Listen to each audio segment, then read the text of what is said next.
ஆமென். ஹல்லேலூயா. சந்தோஷமா இருக்கிறீங்களா? சந்தோஷமா இருக்கீங்களா? ஹல்லேலூயா. இயேசு நல்லவர். கர்த்தருக்கு ஸ்தோத்திரம். இந்த மார்ச் மாதம் முதல் நாளில் உங்க அனைவரையும் பார்ப்பது எனக்கு மிகுந்த மகிழ்ச்சி தருகிறது. ஏன்னா இது முதல் நாள் வாக்குத்தத்தத்தின் நாளாயிருக்கு. வாக்குத்தத்தின் இந்த மாதத்தினுடைய வாக்குத்தத்தத்தை கர்த்தர் நமக்கு கொடுக்க ஆவலாக இருக்கிறார். எத்தனை பேர் இங்க வந்து எனக்கு வாக்குத்தத்தம் வேணும்னு சொல்றீங்க? அல்லேலூயா.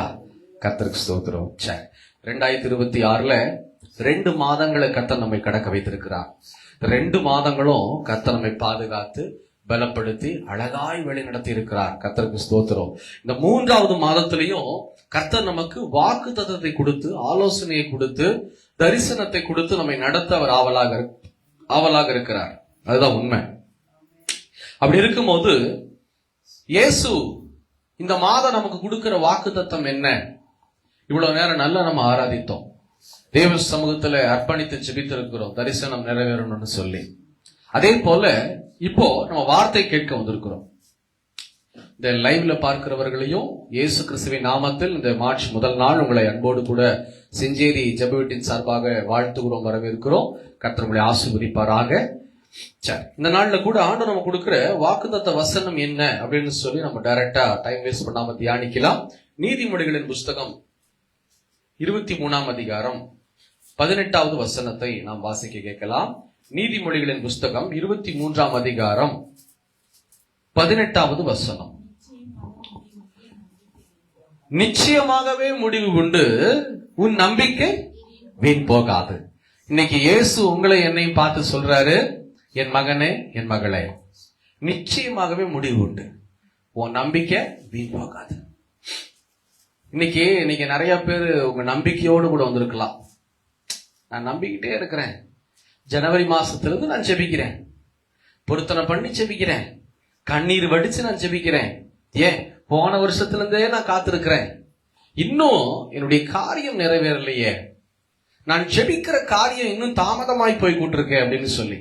ஆனா இந்த மார்ச் மாதம் முதல் நாளில இயேசு நம்மை பார்த்து சொல்லுகிறார் என்ன அப்படின்னா, நிச்சயமாகவே முடிவு உண்டு, உன் நம்பிக்கை வீண் போகாது. என் மகனே, வியாதி நீங்கும் நினைச்சல, உன் நம்பிக்கை வீண் போகாது. வியாதியை நான் நீக்குவேன். பலவீனம் மாறும், இன்னைக்கு மாறும், நாளைக்கு மாறும்.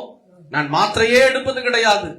இதோ இயேசு எனக்கு சுகம் கொடுப்பாருன்னு சொல்லி நான் விசுவாசத்தோடு வசனத்தை வாசிச்சுட்டு வெயிட் பண்றேன், ஜெபிச்சுக்கிட்டு உட்கார்ந்து இருக்கிறேன். சொல்றீங்களா? இயேசு சொல்றாரு, உன் நம்பிக்கை வீண் போகாது, நான் உன்னை ஆசீர்வதிப்பேன். என்னுடைய வீடு கட்டுமான பணியை என்ன ஆண்டவர் ஆசீர்வதிப்பார். நம்புறீங்களா? உங்க நம்பிக்கை வீண் போகாது. ஆனா உங்க நம்பிக்கை யார் மேல இருக்கணும் அப்படின்னா, ஒரு நாமத்தின் மேல இருக்கணும். அந்த நாமம் தான் நசரேயனாக இயேசு கிறிஸ்து. ஹல்லேலூயா. அந்த நம்பிக்கை மனுஷர் மீது இருக்கக்கூடாது, உறவுகள் மீது இருக்கக்கூடாது, நண்பர்கள் மீது இருக்கக்கூடாது, பாஸ்டர் மேல இருக்கக்கூடாது, இயேசு ராஜா மேல இருக்கணும். ஹல்லேலூயா. இயேசு மேல உங்க நம்பிக்கை இருக்கணும். என் இயேசப்பா என்னை சுகப்படுத்துவார், என்னை எழுப்புவார், என்னை பாதுகாப்பார், என்னை பலப்படுத்துவார், எனக்காக யாவையும் செய்து முடிப்பார்.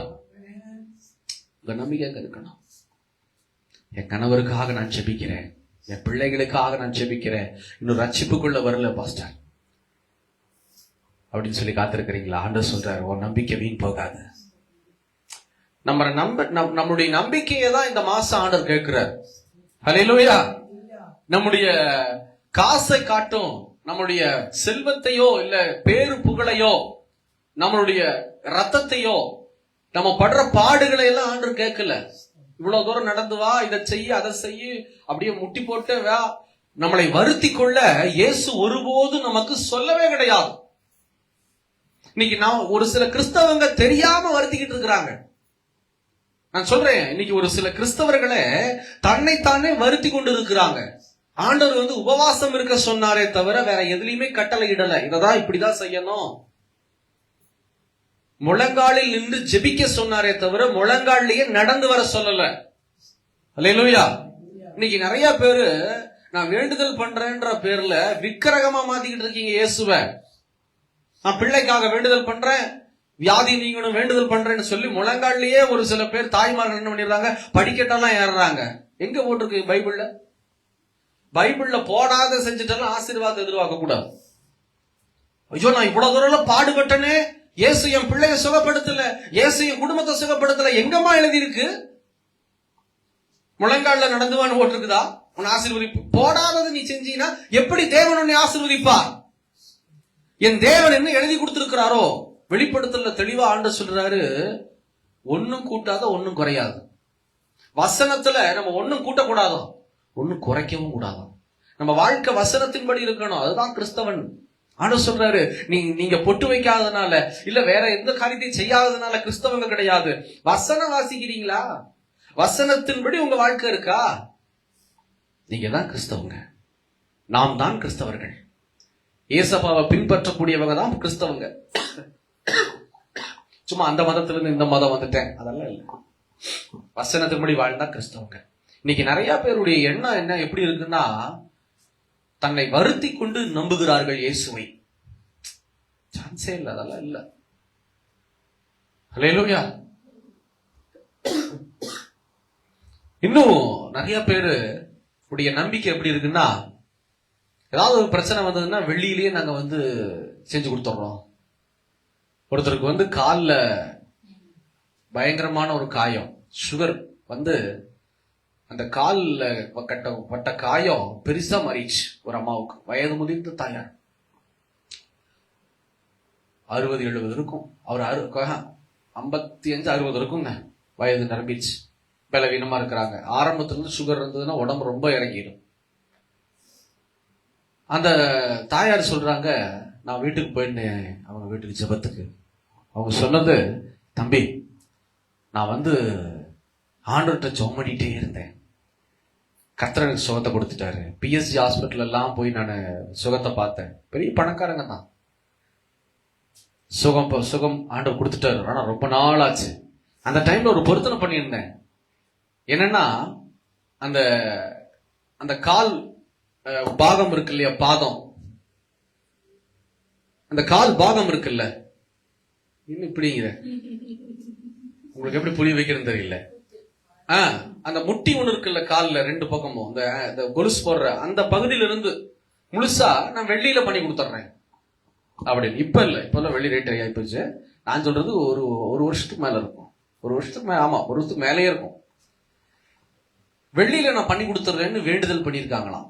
அவங்க சொல்றாங்க என்கிட்ட, என்ன நான் எங்க போய் முட்டிக்கிறதுன்னு தெரியல, நான் வெள்ளியில பண்ணி கொடுக்குறேன்னு வேண்டுதல் பண்ணிட்டேன், சுகமாயிட்டேன், வெளியில பண்ணி கொடுத்துட்டேன். இதை யாராவது ஏசப்பாவை நேசிக்கிற பிள்ளைங்க உள்ள இப்பதான் வர்றாங்க, இப்பதான் படிக்கட்டுல இருந்து உள்ள சர்ச்சுக்குள்ள வர்றாங்க, ஆண்டவரை தேடுறாங்கன்னு என்ன நினைப்பாங்க, ஏசப்பா மேட்டர்ல உள்ள இருக்குது, இங்க வெள்ளியில வச்சோம்னா இந்த அம்மாவுக்கு சுகமாயிடுச்சு, நம்ம தங்கத்துல வைப்போம். இருக்கிறவங்க தங்கத்துல வைப்பாங்க, இல்லாதவங்க செம்புல கூட வைப்பாங்க. என்ன விஷயம்னா, இந்த சொரூபத்தை என் தேவன் வெறுத்தது, சொரூபத்தை வைக்கிறதா வெறுத்தார். மேல 40 நாள் மோசையை கூப்பிட்டு ஆண்டவர் மோசேட்ட பேசுறாரு. இவங்களுக்கு எல்லாம் ஒரு கலக்கம். மோசேட்ட மட்டும் பேசுறாரு. என்ன பேசுறாரு? யாரை குறிச்சு பேசுறாரு? உங்களை குறிச்சுதான் பேசுறாரு. ஜனங்களை குறிச்சுதான் மோசேட்ட பேசுறாரு தவிர கதனாய ஆண்டவர் பேசல மோசேட்ட.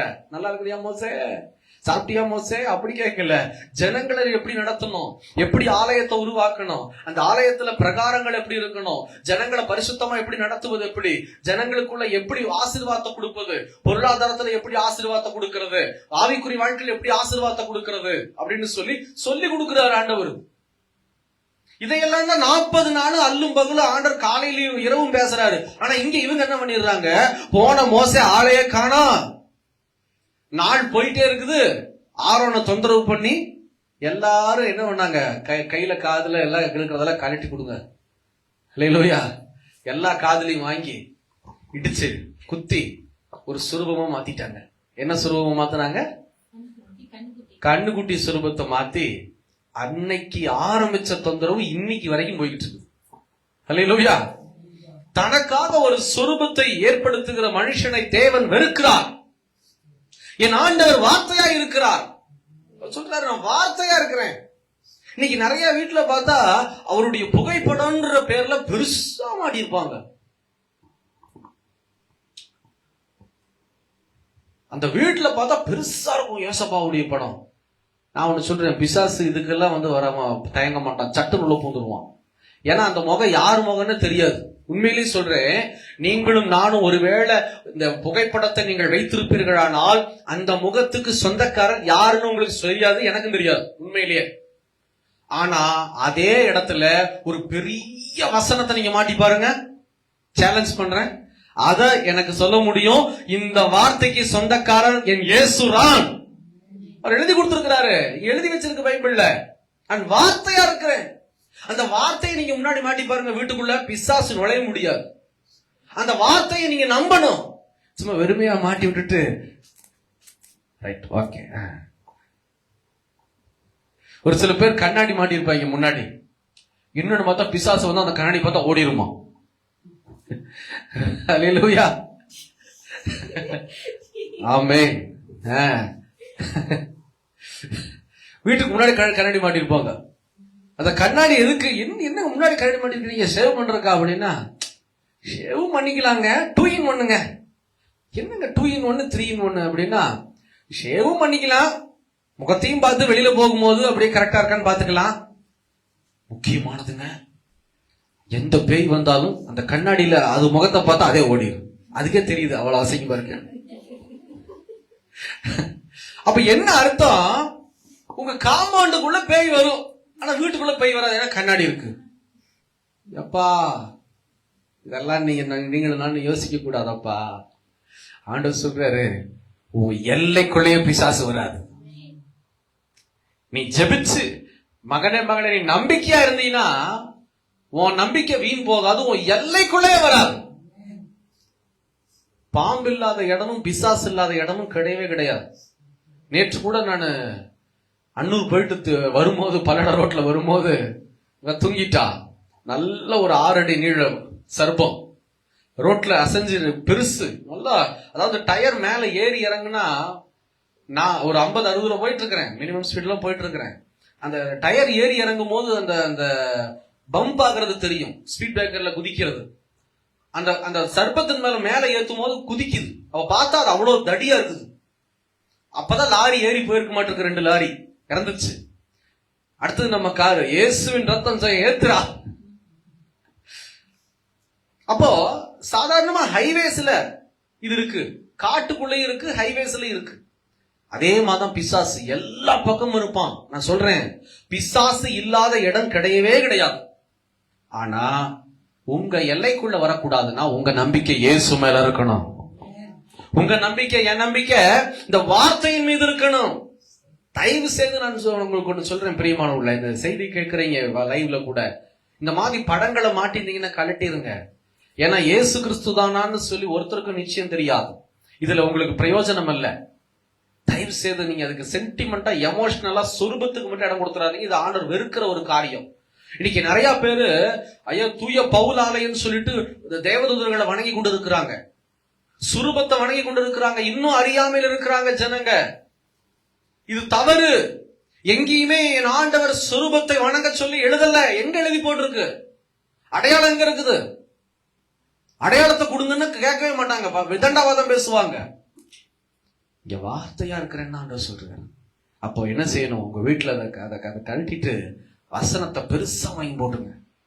ஒரே ஒரு வசனம், நல்ல வசனமா பார்த்து, பெரிய வசனமா பார்த்து அப்படியே உங்க வீட்டுக்கு முன்னாடி வச்சு பாருங்க. கண்ணாடியெல்லாம் கழட்டிட்டு, அல்லேலூயா, கண்ணாடி உள்ள வச்சுக்கோங்க, உள்ள எல்லாம் வெளியில வேண்டாம். அந்த வசனத்தை தெளிவா மாட்டி அங்க ஒரு லைட்டை போக்கஸ் பண்ணி பாருங்க. லைட் இருந்தாதான் அந்த பேய் கண்ணு தெரியும்ல. நமக்காக நான் சொல்றேன், அந்த வசனத்தை தொடச்சு அப்படியே மாடின்னு மட்டும் போயிடக்கூடாது. வசனத்தை நான் விசுவாசிக்கிறேன் ஆண்டவரே, உள்ள போகும் போதும் வெளியில வரும் போதும் அந்த வசனத்தை நான் விசுவாசிக்கிறேன் ஆண்டவரே அப்படின்னு சொல்லிட்டு இந்த வசனத்தை விசுவாசிச்சு பாருங்க. இந்த எல்லைக்குள்ளேயே பிசாசு நுழைய முடியாது. அதுதான் ஆண்டவர் சொல்றாரு, உன் நம்பிக்கை மாத்திரம் மேல இருக்குமானா உன்னை சுகப்படுத்த முடியாது. உன்னுடைய நம்பிக்கை உன்னுடைய சாப்பாட்டின் மேல இருக்குமானா உன்னை சுகப்படுத்த முடியாது. உன்னுடைய நம்பிக்கை ஒருவேளை இந்த தகரத்தின் மேல இல்ல இந்த கண்ணாடியின் மேல இருக்குமானா நீ பாடுள்ள மனுஷியாய் மாறி விடுவாய். உனக்கு பாடுகள் தான் மிச்சம். உனக்குள்ள விசுவாசம் வராது, உனக்குள்ள ஆசீர்வாதம் வராது. ஐயோ என் வீடு மாறணும், என் தோட்டம் மாறணும், இதோ என் குடும்பம் மாறணும். இல்ல, மாறாது. என் ஆண்டவர் சொல்றாரு, உன் நம்பிக்கை வீண் போக கூடாதுன்னா உன் நம்பிக்கை வார்த்தையின் மீது இருக்க வேண்டும். ஆண்டவர் சொல்லி கொடுக்கிறார் மோசேக்கு, மோசே ஜனங்களுக்கு இதெல்லாம் கற்றுக் கொடு மோசே. எதுவுமே தெரியல ஜனங்களுக்கு.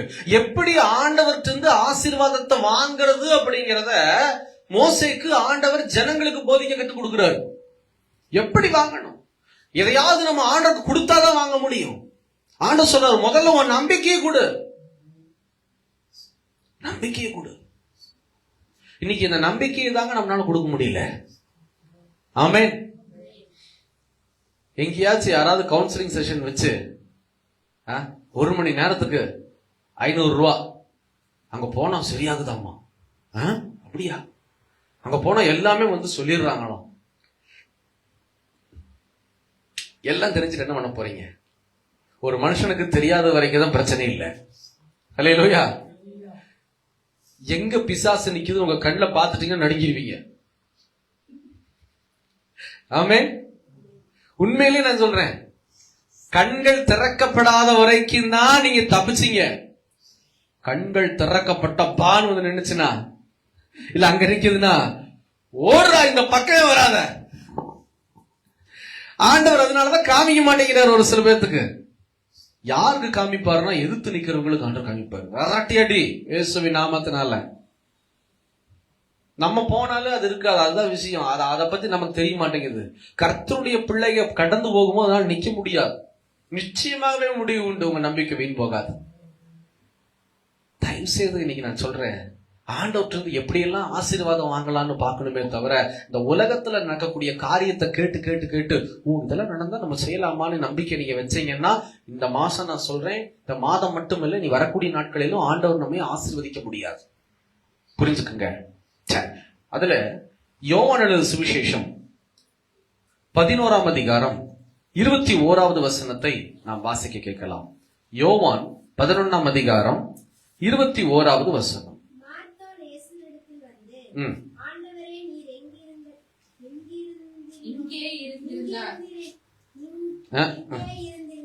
பிரின்சிக்கு தான் அந்த ராரு பிரச்சனைன்னா உனக்குமா?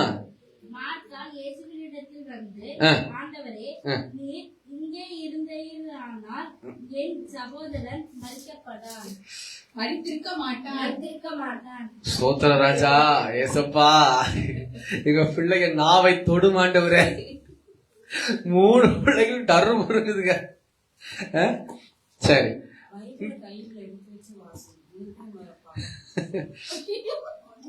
போச்சு. நம்மள வந்து சரி அப்புறம் பேசுவோம். நம்ம இந்த இடத்துல ஒரு சம்பவம் நடக்குது. பெத்தானியா அப்படின்ற ஊர்ல 3 பேர், அதுலயும் ரொம்ப இயேசுவுக்கு பிடிச்ச ஒரு மனுஷன் யாருங்க? லாசரு. நெருங்கிய நண்பராம் வசனம் சொல்லுது. ஒரு இழப்பு, லாசரு இறந்துட்டார். சொல்ல வந்தீங்க, லாசரு இறந்துட்டார். இந்த செய்தியை கேட்டு இயேசு 4 நாட்கள் கழித்துதான் பெத்தானியாக்கு வராரு. ஒரு 2 மைல் தூரம் தள்ளிதான் இருக்கிறாரு, வேற ஒரு ஊர்ல. 2 மைல், அதாவது ஒரு மிஞ்சு போனா ஒரு 6 கிலோமீட்டருக்குள்ள. ஆனா நடந்தா வரணும். அவரு 4 நாள் கழிச்சு வர்றாரு, ரிலாக்ஸா வர்றாரு இயேசு. ஊருக்குள்ள வந்தோடனே அங்க முதல்ல அந்த இறந்து போன லாசருடைய சகோதரிமார்கள் 2 பேர், மார்த்தாள் மரியாள். அதுல முதல் சகோதரி இயேசுவை பார்த்துட்டு ஒரு வார்த்தை சொல்றார். அந்த வார்த்தை தான், மார்த்தாள் இயேசுவினிடத்தில் வந்து, ஆண்டவரே நீர் இங்கே இருந்தீரானால், அவ சொல்ற தெளிவா, நீர் இங்கே இருந்தீரானால். சொல்லுங்க பாப்போம், சொல்லி பாருங்க வாய்க்குள்ள. சொல்ற தெளிவா, ஆண்டவரே நீங்க இங்க இருந்திருந்தீங்கன்னா, நீங்க இங்க இருந்தீங்கன்னா என்ன நடக்கும்? என் சகோதரன் மரித்திருக்க மாட்டான்.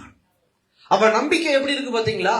இயேசுவே நீர் எங்கேயோ ஒரு பக்கம் போயிட்டீங்க, என் ஊர்ல, எங்க வீட்டுக்கிட்ட, எங்க எல்லைக்குள்ள நீங்க இருந்திருந்தா என் சகோதரனுக்கு இந்த மரணம் வந்திருக்காது. அவன் நம்புறா. அல்லேலூயா. மார்த்தாள் நம்புகிறாள். மார்த்தாள் நம்புகிறா. இந்த ஸ்டேட்மெண்ட் குறிச்சுக்குங்க. ரெண்டாவது இன்னொரு சகோதரி இருக்காங்கல்ல, இன்னைக்கு நிம்சி பிரின்சி மாதிரி, அவங்க என்ன சொல்றாங்க அப்படின்னு பார்த்தா, அதே அதிகாரத்துல 32வது வசனத்தையும் வாசி கேட்கலாம். எம்மா நான்சி வாசிமா. இயேசு இருந்த இடத்தில் மரியாள் வந்து அவரை கண்டவுடனே, மரியாள் வந்து இயேசுவை கண்டவுடனே அவர் பாதத்தில் விழுந்து, ஆண்டவரே நீர் இங்கே இருந்தீரானால், ஆண்டவரே நீர் இங்கே இருந்தீரானால் என் சகோதரன் மரித்திருக்க மாட்டான் என்றார். அதே ஸ்டேட்மெண்ட மரியாளும் வைக்கிறாங்க. மார்த்தாள் இந்த ஸ்டேட்மெண்ட்டை வந்து வைக்கும் போது, இயேசு கிட்ட பேசும்போது மரியாள் இங்க இல்ல, ஊருக்குள்ள வீட்டுல இருக்கிறாங்க. உடனே ஓடி போய் மார்த்தாள் என்ன பண்றாங்க, மரியாளை கூப்பிடுறாங்க, வா இயேசு வந்துட்டாரு. இயேசுட்ட வந்து இதே வார்த்தைய அக்காவும் தங்கச்சி மாறாம பேசுறாங்க. அப்ப அவங்க நம்பிக்கை எப்படி இருக்கு? ஆண்டவர் இருந்திருந்தா. அதனாலதான் நான் உங்களுக்கு சொல்றேன், உங்க வீட்டுல நீங்க யார கூட்டிட்டு வந்து வைக்கிறீங்களோ இல்லையோ, வார்த்தையின் தேவனை வைத்துக் கொள்ளுங்கள். அல்லேலூயா. அவருக்கு ஒரு இடம் கொடுத்துருங்க, தயவு செஞ்சு உங்க இருதயத்துல முதல்ல இடம் கொடுத்துருங்க. ரெண்டாவது உங்க வீட்டுல ஜெப அறைய வைங்க. ஆமென். ஒரு நாள் நீங்க வீடு கட்டுவீங்க, நிம்சி பிரின்சி ஜெயக்குமார் பிரதர், என்ன செய்றீங்க தெரியாது, ஜெப அறைய வைக்க மறந்துடாதீங்க. அல்லேலூயா. நீங்க கட்டிட்டு இருக்கிற வீட்டுல கூட ஒரு சின்ன பிரேயர் ரூம ஒதுக்கி வைங்க. கர்த்தர் உங்களை ஆசீர்வதிப்பாரு பாருங்க. அவருக்கு முதல்ல இடத்தை கொடுத்து பாருங்க.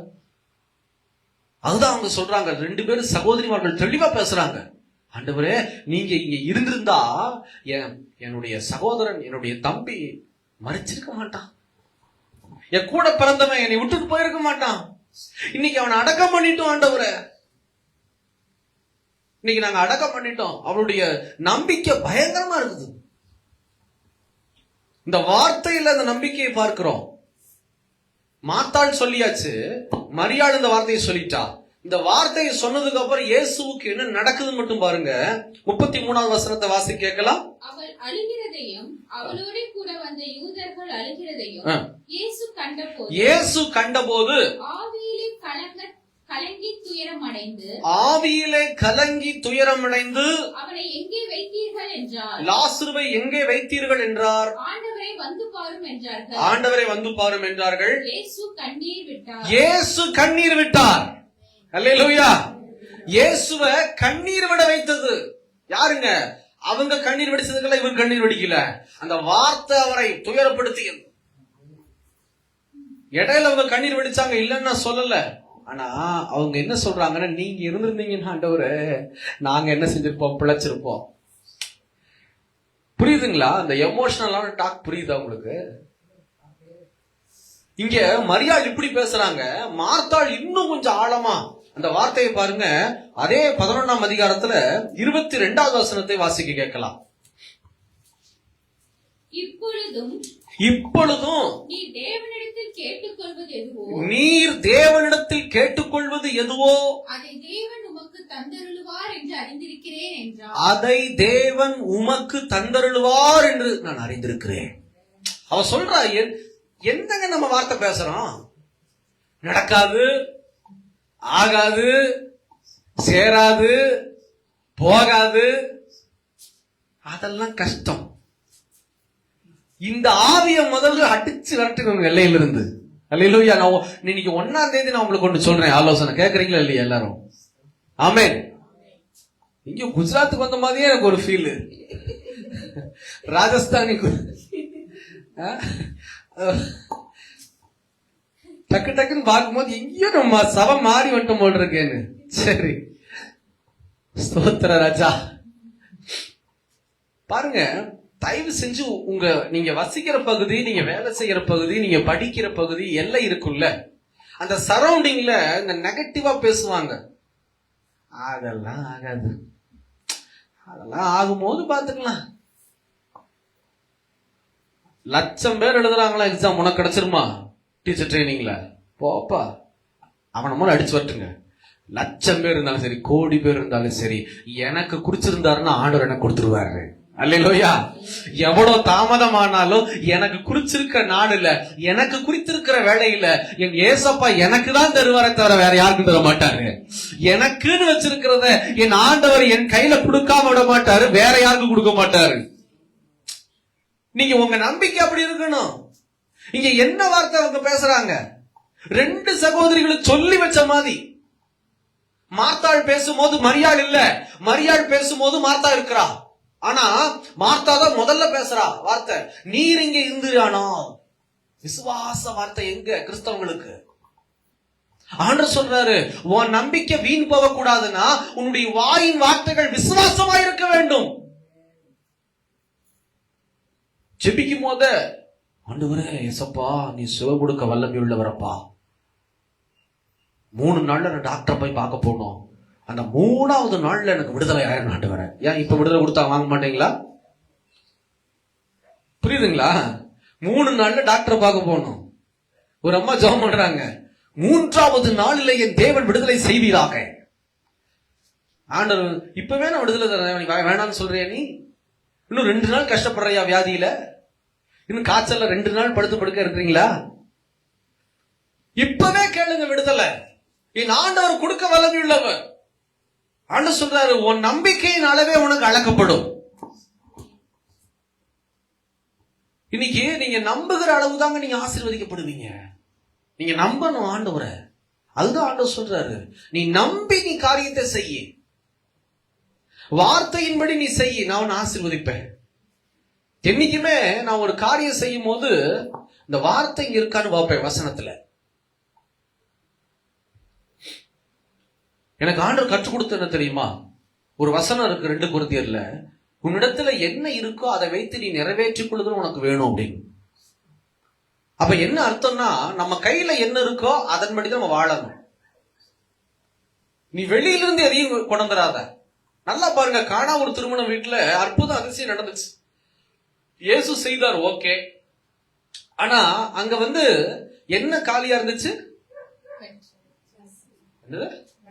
ரசம், திராட்சை ரசம், கஜாடியம், திராட்சை ரசம் காலியா இருந்துச்சு. இயேசு வர்றாரு. இயேசு உள்ள வந்தோன்னு கேக்குறாரு, திராட்சை ரசம் முடிஞ்சிச்சு, காலி ஆயிடுச்சுங்க. கஜாடி எல்லாம் கொண்டு வா, அங்க இருக்கிற எல்லா ஜாடிகளையும் கொண்டு வா. இயேசு நல்ல கவனிங்க, யாரையும் வெளியே அனுப்பல. கேம்பஸ விட்டு, அந்த திருமண வீட்டை விட்டு, அந்த மண்டபத்தை விட்டு, எல்லையை விட்டு வெளியில அனுப்பல. உள்ள இருந்த கொண்டு வா, தண்ணி நிரப்பு, எங்க உள்ள இருந்தே கொண்டு போய் பரிமாறு. அவங்க என்ன செய்யறாங்கன்னா, இயேசு சொல்லிட்டாரு, இயேசு சொல்லிட்டாரு பரிமாற சொல்லி, அது ஓபன் பண்ணி தண்ணியா மாறிடுச்சா இல்லையா பாத்துட்டு போ, நீ வாட்டுக்கு பந்தியில போய் விசாரிச்சிடாத, அப்படி அடிச்சிட போறாங்க அப்படின்னு மாதிரி யோசிக்காம, இயேசு சொல்லிட்டாரப்பா, அப்படியே ஊத்துறாங்க. அந்த தண்ணீர் திராட்சரசமாய் மாறுகிறது. குடிச்சவங்க சொல்றாங்க, முந்தின திராட்சரசத்தை காட்டிலும் பிந்தின திராட்சரசம் அமிர்தமா இருக்கிறது. அல்லேலூயா. இதுதாங்க ஆசீர்வாதம். நீங்க சோதிக்க கூடாது. தட்டை தூக்கி பார்த்துட்டு, யாஸ்மின் பாச சொல்லிட்டாரு, நீ வாட்டு கொண்டு போயிடாத, அது வெந்துச்சா வேகலையான்னு பாரு. வேகலன்னு வச்சுக்க, வெட்டு குத்தே நடந்தது செஞ்சேரியில. யாருக்கு எப்படி சிரிச்சது திடீர்? அம்மா வீரப்பன் சிரிப்பா, யாஸ்மினா இயேசுவே நீதானே? திடீர்னு குரல் மாறிச்சு. கர்த்தாவே, இத்தனை வருஷத்துல இந்த சிரிப்பை நான் பார்த்ததே இல்லையே. அந்த மாதிரி திறந்து பார்த்துட்டு போ அப்படின்லாம் பண்ணாதீங்க. ஆண்டவர் சொல்லிட்டேன், என் ஏசப்பா சொல்லிட்டார், நான் போறேன். உங்க நம்பிக்கை அவருடைய வார்த்தையின் மேல இருக்கணும். வெந்துச்சா வேகலையா அதெல்லாம் உங்களுக்கு வேண்டாம். கொண்டு போய் போட சொன்னது, இறக்க சொன்னது, பரிமாற சொன்னது யாரு? ஆண்டவர். போயிருங்க, பரிமாறுங்க. எடுத்து இலையில வைக்கும் போது கர்த்தர் காரியத்தை வாய்க்க பண்ணுவார். இங்க 2 சகோதரிமார்களும் விசுவாச வார்த்தைகளை விடுறாங்க. நீர் இங்க இருந்தீரானா, என் பையன் சகோதரன் மறிச்சிருக்க மாட்டான். இப்ப அந்த மாத்தாள் சொல்றாங்க, இப்பொழுதும் நீர் எந்த காரியத்தை குறித்து உன் பிதாவின் சொத்துல வேண்டுகிறீரோ அதை கொடுப்பார். அவங்க பார்த்திருக்கிறாங்க, ஏசப்பாவை கூட இருந்து பார்த்திருக்கிறாங்க. அவர் வேண்டுதல் செய்யறாரு. பந்தியில உட்கார வச்சுட்டு 5000 பேரை உட்கார வச்சுட்டு உட்கார்ந்து என்ன செய்யறாரு? 2 காரியம் தான் இருக்குது. சின்ன சின்ன அப்பமும் மீனும் தான் இருக்குது. அத கையை உயர்த்தி ஆண்டு ஜெபம் பண்றாரு. பிதாவே, நீர் என்னோடு கூட இருக்கிறீர், என் வார்த்தையை கேட்டுக்கொண்டு இருக்கிறீர். ஆகிலும் இந்த ஜனங்க பார்க்கத்தக்கதாக, இந்த ஜனங்க உணரத்தக்கதாக இதோ இவர்களை போஷிக்கும், ஆசீர்வதியும், பெருகச் செய்யும், ஒரு அற்புதம் நடத்துங்க. அழகா ஜெபம் பண்றாரு ஆண்டவர். இதையெல்லாம் பார்த்துதான் அவங்க நம்புறாங்க, என் இயேசு வல்லமை உள்ளவர். இங்க இருந்திருந்தா சாக விட்டுருக்க மாட்டாரு. ஹல்லேலூயா, ஹல்லேலூயா. அங்க ஒரு வசனம் ஒண்ணு இருக்குது.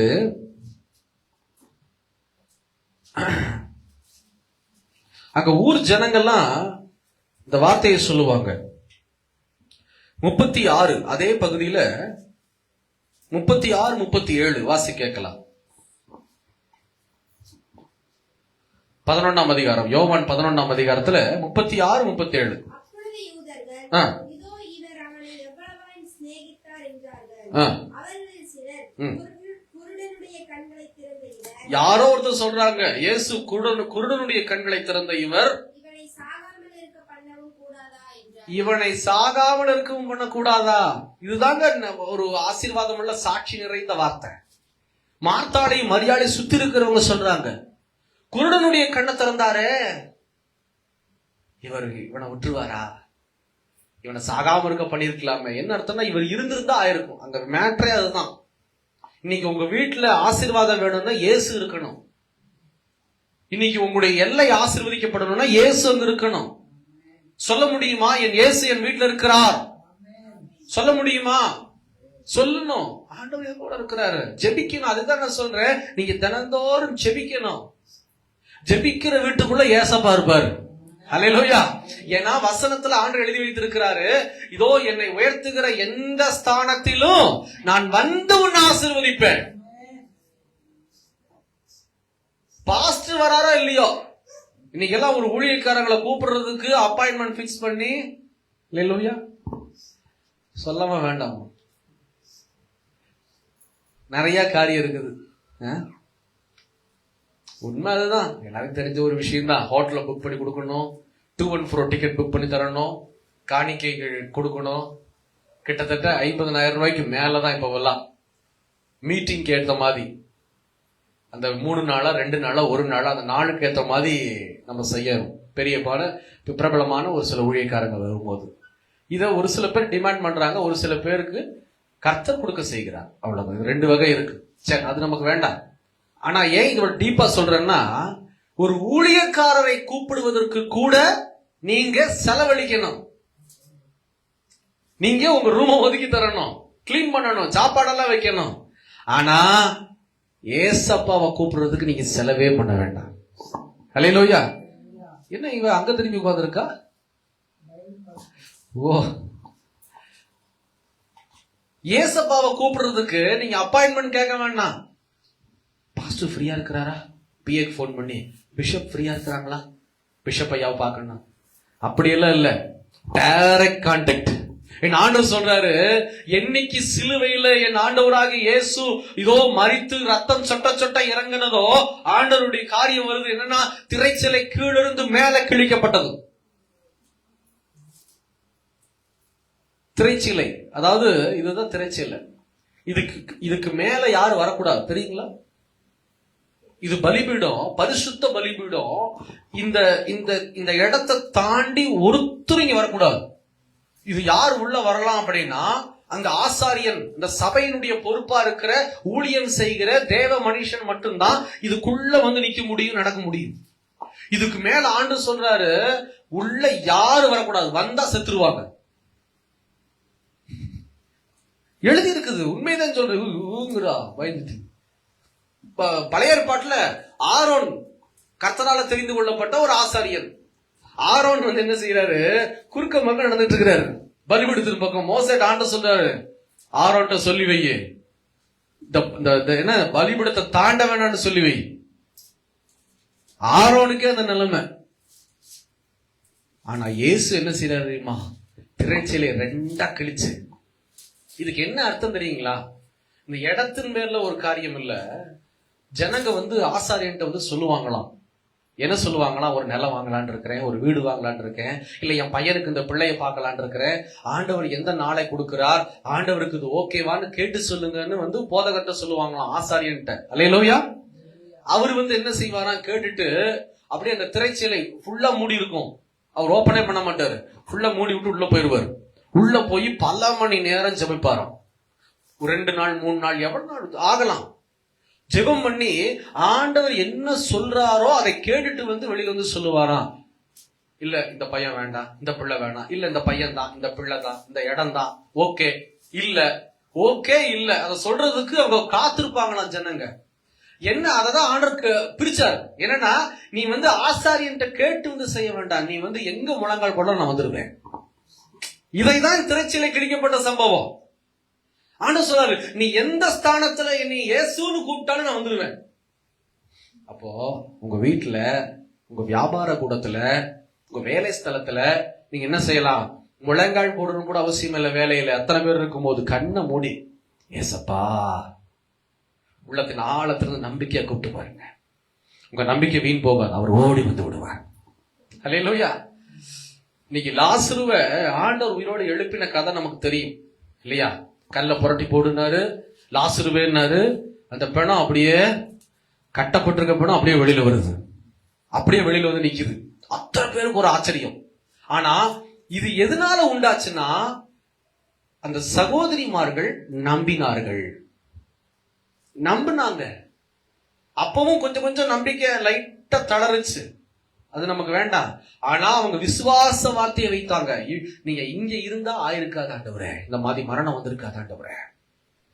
இவங்க நம்பிக்கையும் இவங்க அழுகையும் பார்த்து சுத்தி இருக்கிற ஜனங்க சொல்றாங்க என்ன அப்படின்னா, இவர் குருடனுடைய கண்களை திறந்தவர், இவனை மறிக்க விட்டுருக்க மாட்டாரே. இந்த செய்தியின் மூலமா நான் உங்களுக்கு ஒண்ணு சொல்லி முடிக்கிறேன். உங்க நம்பிக்கை வீண் போக கூடாதுன்னா நீங்க என்ன செய்யணும் தெரியுமா? விசுவாச அறிக்கைகளை செய்யணும். அதுக்கப்புறம் 2வது, உங்க எல்லைக்குள்ள யாரெல்லாம் இதெல்லாம் ஆகாது, இதெல்லாம் முடியாது இழுக்கிறாங்கல்ல, ஆகாது முடியாதுன்றவங்களை என்ன செய்யலாம் சொல்லுங்க பாப்போம். அப்பா டக்குன்னு, ஆனா யார் வாயிலையும் வர மாட்டேங்குதுப்பா. உண்மையிலே நான் சொல்றேன், வாலிப பிள்ளைகளுக்கு நான் சொல்லுகிறேன், இது உங்களுடைய லைஃபை பாதிச்சிடும், ஃபியூச்சரை பாதிச்சிடும், உங்க விசுவாசத்தை குன்றி போகும்படி செய்திடும். ஒரு சிலர் சொல்லுவாங்க, நான் அப்படியே வாழ்ந்துட்டேன், அதெல்லாம் மாறாது, அதெல்லாம் நடக்காது, நீயும் அப்படியே வாழ்ந்து பழகிக்கோ இப்படின்னு சொன்னாங்கன்னா தயவு செஞ்சு அவங்களை அப்படியே லைட்டா ஒதுக்கி வச்சிருங்க. ஹாய், அவங்களோட நான் பேச வேண்டாம் பழக வேண்டாம்னு சொல்லல. ஹாய், நல்லா இருக்கீங்களா, ஸ்தோத்திரம், நல்லா இருக்கீங்களா, அங்கிருந்து பார்த்து ஸ்தோத்திரம், ரைட் ஓகே, போயிட்டே இருக்கு. ஆனா பக்கத்துல வச்சுக்கிட்டீங்க, உங்க விசுவாசம் காலி. எவ்வளவு தூரம், ஆமா, தேவையில்லாத பிரஷர் நமக்கு ஏறிடும். நம்பிக்கை அவநம்பிக்கை நமக்குள்ள சாத்தான் கிரியை செய்ய ஆரம்பிச்சிருவான். அதனால தயவு செய்து இன்னைக்கு மார்த்தாள் மரியாளுக்குள்ள இருந்த நம்பிக்கை வார்த்தை நமக்குள்ள இருக்குமானா, ஜெபம் நமக்குள்ள இருக்குமானா, ஏசப்பாவை நீங்க உங்க வீட்டுக்குள்ள உட்கார வச்சுட்டீங்கன்னா, ஏசப்பாவை இன்னைக்கு உங்களுடைய வியாபார ஸ்தலத்துல வேலையில உட்கார வச்சுட்டீங்கன்னா என்ன தெரியுமா நடக்கும்? நம்ம நம்பிக்கை வீண் போகவே போகாது. கடைசியா ஒரு சாட்சியோடு நான் முடிக்க விரும்புகிறேன் இன்னைக்கு. என்ன சாட்சி அப்படின்னா, கொஞ்சம் த்ரில்லிங்கா இருக்கும் அந்த சாட்சி, நல்லா தெளிவா கேளுங்க. யாஷ்மி நல்லா முட்டைக்கண்ணை விழிச்சு பாப்பா அதுக்காக சாட்சிங்க. என்ன காரியம்? ஒரு நிஜமா நடந்த ஒரு சம்பவம். ஒரு குடும்பம், கணவன் மனைவி, ஒரு வயது முதிர்ந்த ஒரு பாட்டி, 2 பிள்ளைங்க, பெரிய ஃபேமிலி, 3 பெட்ரூம் இருக்கு. 3 bedroom, hall, kitchen, dining room, தனி வீடு. இப்படி வாழ்ந்துட்டு இருக்கும் போது அந்த தாயாருக்கு உடம்பு சரியில்லை, பக்கவாதம், கையும் காலும் அசைக்கவே முடியாது, ரொம்ப முத்திடுச்சு அந்த வியாதி. அந்த அம்மாவை என்ன பண்ணிருப்பாங்கன்னா ஒரு ரூம்ல படுக்க வச்சிருப்பாங்க. செல்வம் படைத்த ஒரு ஃபேமிலி தான். ஒரு சிசிடிவி கேமரா மேல வச்சிருப்பாங்களாம். அந்த கேமரா அந்த அம்மாவை ரெக்கார்ட் பண்ணிக்கிட்டே இருக்கும். ஆரம்பத்துல அந்த குடும்பம் கொஞ்சம் அந்த அம்மாவை நல்லா தான் கவனிச்சாங்க, குறை சொல்ல முடியாது. போக போக என்ன பண்ணாங்க அப்படின்னா, தன்னுடைய சொந்த காரியத்துக்கு கூட வெளியில போக முடியல அந்த அம்மா இருக்கிறனால. வியாதியோடு ஒருத்தர் இருக்கிறாங்க, நேரத்துக்கு சாப்பாடு கொடுக்கணும், மருந்து கொடுக்கணும். இவங்க கல்யாணத்துக்கு போக முடியல, பிக்னிக் போக முடியல, யாரோ ஒருத்தர் வீட்டுல இருந்தாகணும்ன்ற சூழ்நிலை வந்துச்சு. இதைய பார்க்கும்போது உணரும் போது அவங்களுக்குள்ள ஒரு எண்ணம், எப்ப பார்த்தாலும் அந்த அம்மாவை பார்த்தா திட்டிகிட்டே இருப்பாங்களாம். உன்னாலதான் எங்கேயுமே போக முடியல, எதையுமே செய்ய முடியல, ரொம்ப டீஸ் பண்ண ஆரம்பிச்சிட்டாங்க. ரொம்ப ஒரு மாதிரி வார்த்தைகளால நெருக்க ஆரம்பிச்சிட்டாங்க. இந்த வார்த்தைகள்லாம் கேட்டு அந்த அம்மா என்ன பண்ணிட்டாங்க, என்னால தானே நான் போயிடுறேன். ஆனா அவங்களால எதையுமே செய்ய முடியல. மரணத்தை தேடியும் மரணத்தை காண முடியல. பல நாள் அங்க ஏதாவது ட்ரிப்ஸ் போடும்போது, உடம்பு ரொம்ப முடியாம போகும், ட்ரிப்ஸ் போடும்போது இந்த ஊசி எல்லாம் கிடைச்சா குத்திக்கலான்னு பார்ப்பாங்களா. ஆனா அவங்களால கையை ரொம்ப தூரம்லாம் அசைக்க முடியாது, கொஞ்சம் எல்லைக்குள்ள மட்டும்தான் கை அசையும். அந்த ஊசி பக்கத்துல இருக்காது. பல நாட்கள் அவங்களுக்குள்ள ஒரு சிந்தனை, என்னங்க நீ பார்த்த மாதிரியே பேசுறீங்க, ஏன்னா சிசிடிவி கேமரா அங்க இருக்குது. இந்த சிந்தனையினுடைய போராட்டம் இருந்திருக்குது. இது வளர்ந்து போய் என்ன நடந்ததுன்னா, ஒருத்தர் வந்து சொந்தக்காரங்க வீட்டுக்கு வந்திருக்காங்க. அந்த அம்மாட்ட பேசிட்டு ஆரஞ்சு சாத்துக்குடி எல்லாம் வாங்கி ஒரு பெரிய கத்தி கொண்டு வந்து பக்கத்துல உட்கார்ந்து ஆரஞ்சு பழத்தை சாத்துக்குடி பழத்தை புளிஞ்சு கொடுக்கலான்னு சொல்லி கட் பண்ணிட்டு அவசரமா போன் வந்திருக்கு. கத்திய அங்கேயே வச்சுட்டு போயிட்டாங்க பக்கத்திலேயே, அந்த அம்மா பக்கத்திலேயே. அந்த அம்மா சான்ஸ் எதிர்பார்த்துட்டு இருந்த அம்மாவுக்கு பிசாசு கொடுத்துட்டான். அதனாலதான் சொல்றது என்ன தெரியுங்களா, நீங்க தற்கொலை எண்ணம் உங்களுக்குள்ள இருக்கவே கூடாது. நமக்குள்ள தற்கொலை எண்ணம் வந்துருச்சுன்னா பிசாசுக்கு இடம் கொடுத்துட்டோம்னா அவன் உடனே வழி வகுத்து கொடுத்துருவான். அந்த அம்மா நினைச்சாங்க, அதே மாதிரி கத்தி வந்துருச்சு பக்கத்துல. கரெக்டா அப்படியே கையை நீட்டி அந்த கத்தியை எடுத்து, அந்த கூர்மையான பாகம் இருக்கு இல்லைங்களா, அது அறுக்கிறதுக்கெல்லாம் தம்பு இல்லை அந்த அம்மாவுக்கு. அந்த கூர்மையான பாகத்தை மட்டும் என்ன பண்ணாங்க, அப்படியே நச்சுன்னு. ஏன்னா அந்த கை இப்படிதான் வேலை செய்யும், நிதானமாவெல்லாம் அந்த கை வேலை செய்யாது. குத்தி கிழிச்சிட்டாங்க, மேல இழுத்துட்டாங்க தனக்கு வந்த பலத்துல. ப்ளீட் ஆகி 3 மணி நேரத்துல அந்த அம்மா இறந்து போயிட்டாங்க. 3 மணி நேரம். இது வந்து கேமரால பதிவாயிட்டு இருக்கு. இது தற்கொலை. உடனே போலீஸ் வந்து எல்லாம் 1 மாசம் இன்வெஸ்டிகேஷன், 1.5 மாசம் இன்வெஸ்டிகேஷன். ஆனா என்னன்னா அங்க கேமரா இருக்கிறதுனால பிரச்சனை இல்லை. கேமரா ஓபன் பண்ணி எல்லாத்தையும் மெமரி கார்டுல இருக்கிறதெல்லாம் பாக்குறாங்க. ஃபுல் அண்ட் ஃபுல் கிட்டத்தட்ட 2-3 மாசத்துடைய எல்லா கத்தி பாக்குறாங்க. அந்த அம்மா நல்லா தான் இருந்திருக்கிறாங்க. ஆனா அந்த கத்தி கொண்டு வந்து வச்சது யாருன்னு பார்க்கும்போது வேணும்னு வச்சாங்களா இல்ல அசந்தர்ப்பமா வச்சுட்டு போயிட்டாங்க, அது உறுதியாக்கப்பட்டுச்சு. இந்த அம்மாவா தான் எடுத்து கத்தி எடுத்து கிழிச்சிட்டாங்கன்னு உறுதியானோன்னு போலீஸ் தற்கொலைன்னு ஃபைல் பண்ணிட்டாங்க. ஆனா அதான உண்மை. போலீஸ் தற்கொலைன்னு ஃபைல் பண்ணி முடிச்சிட்டாங்க, எல்லாம் முடிஞ்சது. ஆனா அந்த அம்மா தவறி 1 மாசம் 2 மாசம் எந்த நாள் இறந்ததோ அதே நாளில் அந்த அம்மாவுடைய இந்த பாடியில் இருக்கிற ஸ்மெல் இருக்கும் இல்லைங்களா. ஒரு சில பேருடைய உடம்புல அந்த அந்த துர்நாற்றமோ இல்ல வாசனை திரவியமோ ஏதோ ஒன்று நமக்கு தெரியும், அந்த ஸ்வெட் ஸ்மெல்னு சொல்லுவோம். அந்த ஸ்மெல் வீடு முழுக்க அடிக்க ஆரம்பிச்சிருச்சு. பிள்ளைங்க பார்த்து பயந்துட்டாங்க, ஐயோ என்னடா அது, இந்த பாட்டியுடைய ஸ்மெல் வருதே அப்படின்னு. அப்புறம் படுத்தே இருந்தா முதுகெல்லாம் ஒரு வலி வரும், அதெல்லாம் அணத்துவாங்க, அந்த அணத்துற சத்தம் வருது. இதையெல்லாம் பார்த்துட்டு பாத்திரம் உருளுது, அது நடக்குது இது நடக்குது. உடனே பூசாரி கொண்டு ஒரு பிரேயர் மாதிரி அவங்க வீட்டுல வைக்கிறாங்க, சாமியாரை கொண்டு வந்து பார்க்க வைக்கிறாங்க. ஒண்ணும் நடக்கல. பொருளாதாரத்துல பிரச்சனை, வியாதி, பலவீனம், பயம், போராட்டம், நிம்மதி இல்ல, தூக்கம் இல்ல.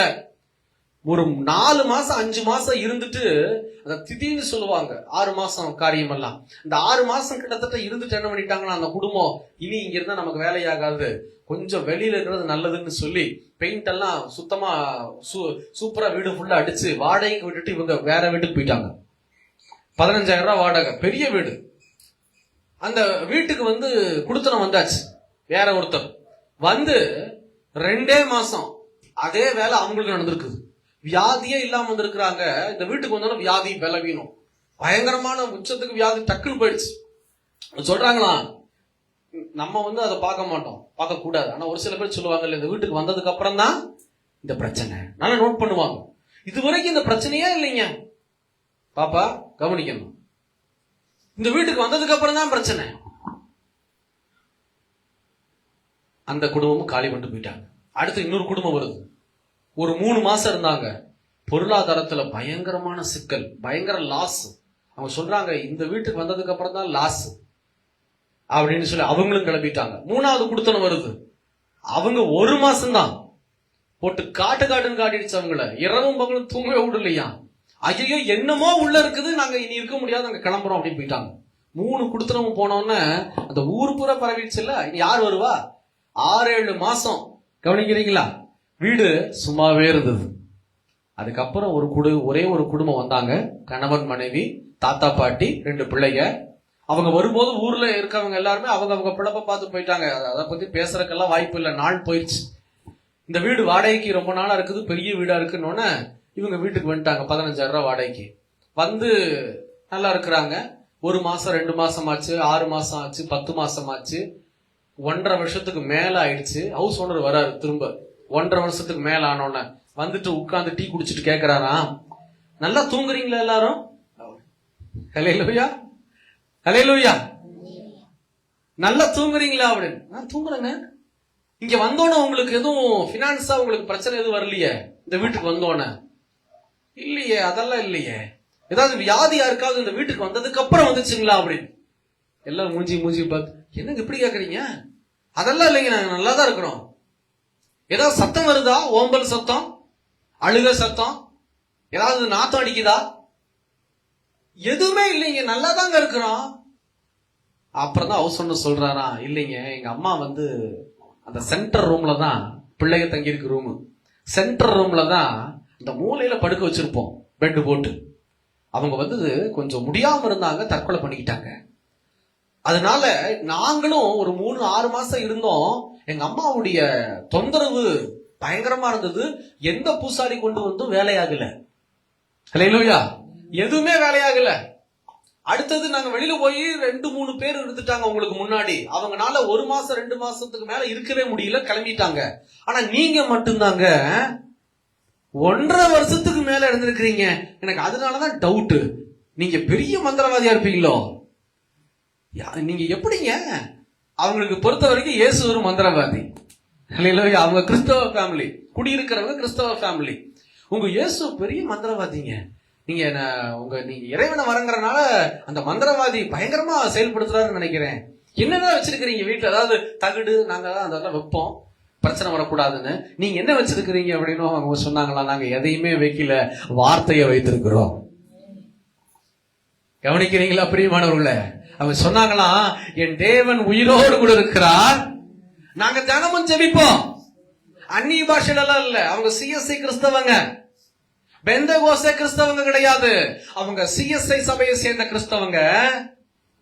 அப்படியே கையை தட்டி ஆர்ப்பரிச்செல்லாம் பாடுறவங்க கிடையாது, நிதானமாய் பாடுகிறவர்கள்.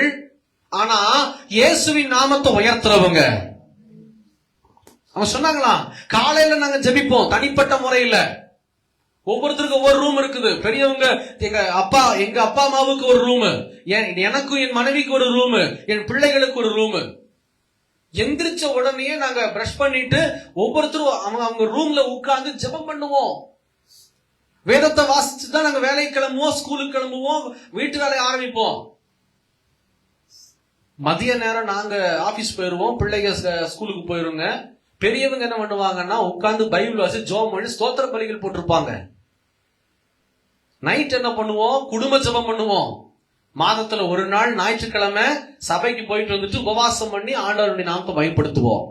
இதை தவிர நாங்க எதையுமே வீட்டுல செய்ய மாட்டோம். ஹல்லேலூயா. எப்படி பாத்தீங்களா? ஏசப்பா அதாவது சொன்ன பாத்தீங்களா, கர்த்தருடைய நாமத்தை உயர்த்துற எந்த ஸ்தானத்திலும் அவர் இறங்கி வந்து ஆசீர்வதிப்பேன் இங்க வசனத்துல எழுதி வைத்திருக்கிறார். உங்க நம்பிக்கை இந்த வசனத்தின் மீது இருக்க வேண்டும். நான் ஆண்டவர் ஆராதிக்கிறேன், என் ஆண்டவர் இறங்கி வந்து என் ஆசீர்வதிப்பாரு. அவங்க நம்பிக்கை அதுதான். பிசாசுனால எதையுமே செய்ய முடியல. காலையில முயற்சி செஞ்சிருக்கோம், முடியல. மதியம் முயற்சி செஞ்சிருக்கோம், முடியல. இரவுல முயற்சி செஞ்சிருக்கோம், முடியல. ஏன்னா ஜெபம் நடக்குது. ஹல்லேலூயா. அதனாலதான் நான் உங்ககிட்ட சொன்னேன், காலையில எழுந்திரிச்சு ஜெபம் பண்ணுங்க. அட்லீஸ்ட் இரவுல குடும்ப ஜெபத்தை செய்யுங்க. பிசாசு அவனுக்கு உருவம் எல்லாம் இல்ல. அவன் என்ன பண்ணுவான்னா தொந்தரவு பண்ணுவான். வியாதி கொடுப்பான், பலவீனத்தை கொடுப்பான், பயத்தை கொடுப்பான், குழப்பத்தை கொடுப்பான், இவ்வளவுதான் பண்ணுவான். இதுல நம்ம என்ன பண்ணிடுறோம்? தள்ளாடிடுறோம். அப்படியே கொரோனா டைம்ல கொரோனா வந்து மரித்தவர்களை விட கொரோனா வந்துருமோன்னு நினைச்சு பயந்து இறந்து போனவங்க தான் ஜாஸ்தி தெரியுங்களா?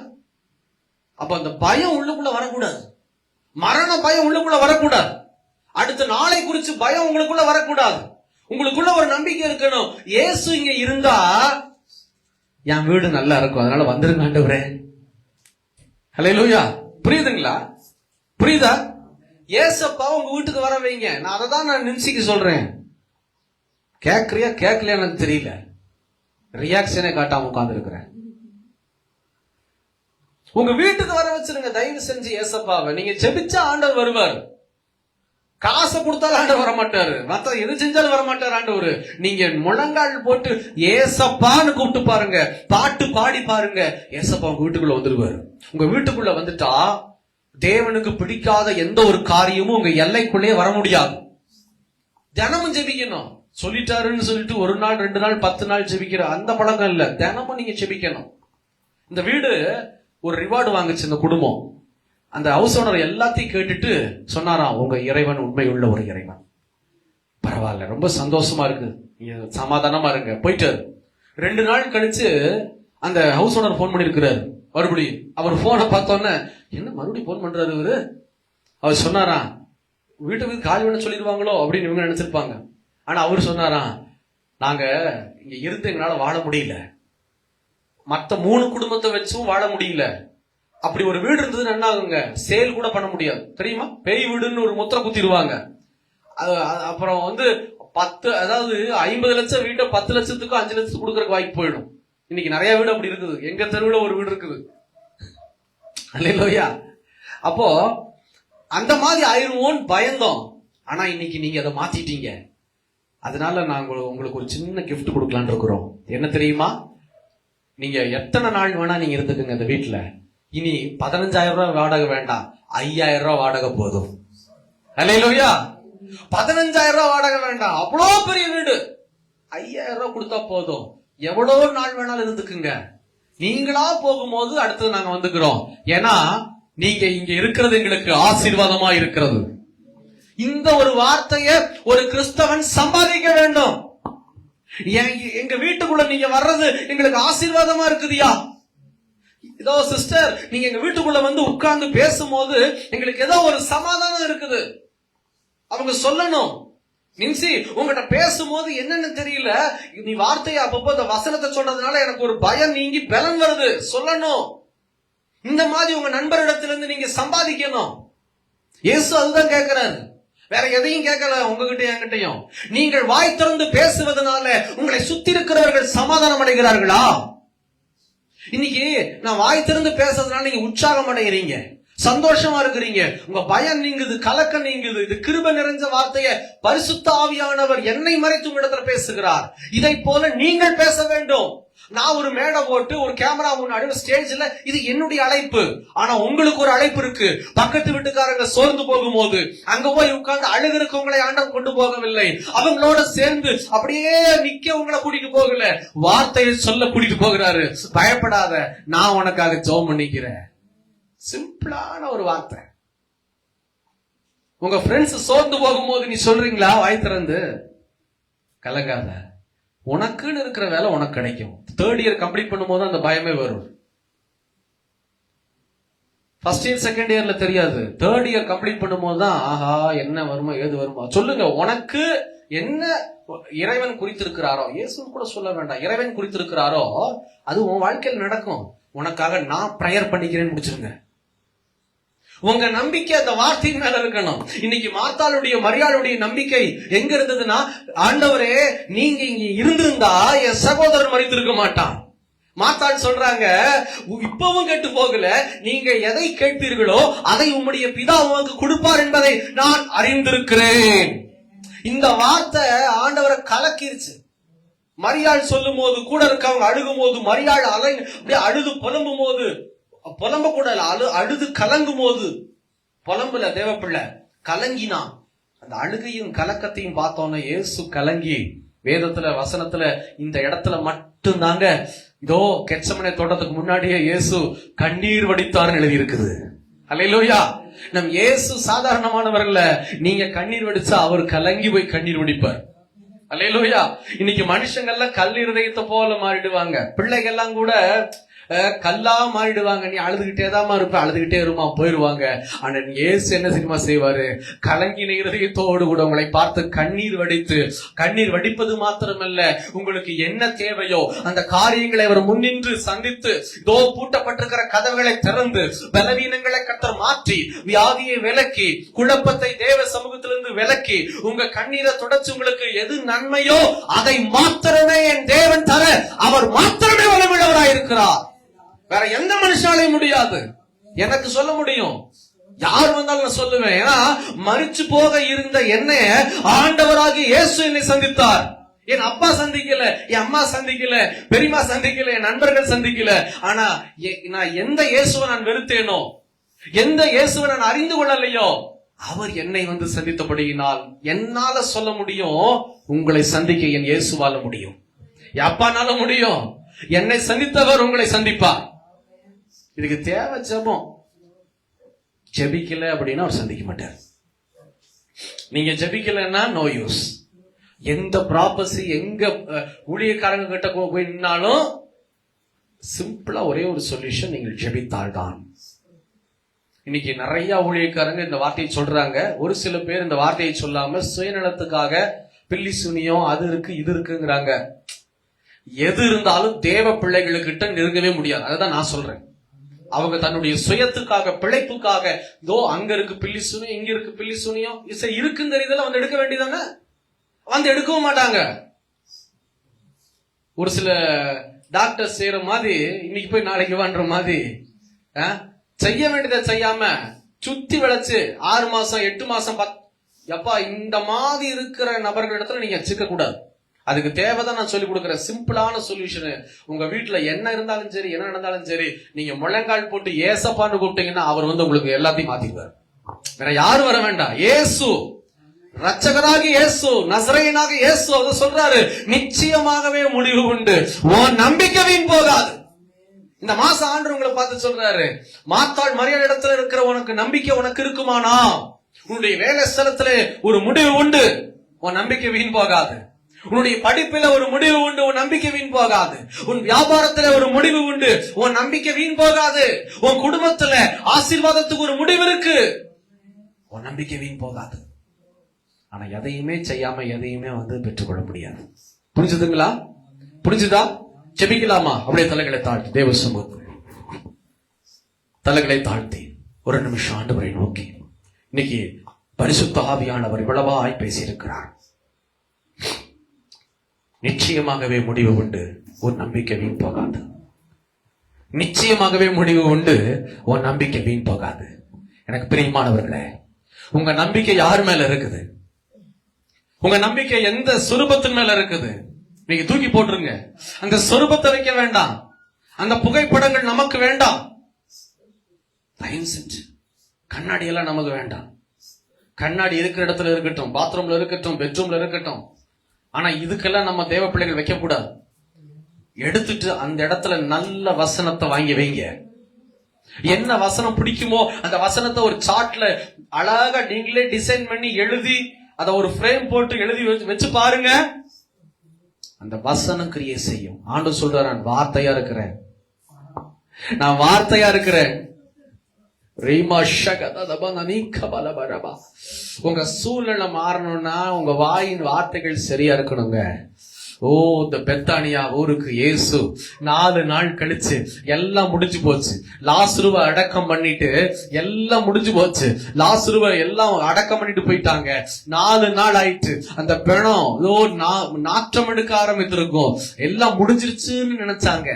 ஆனா இயேசு அதை துவக்கி வைத்தார்.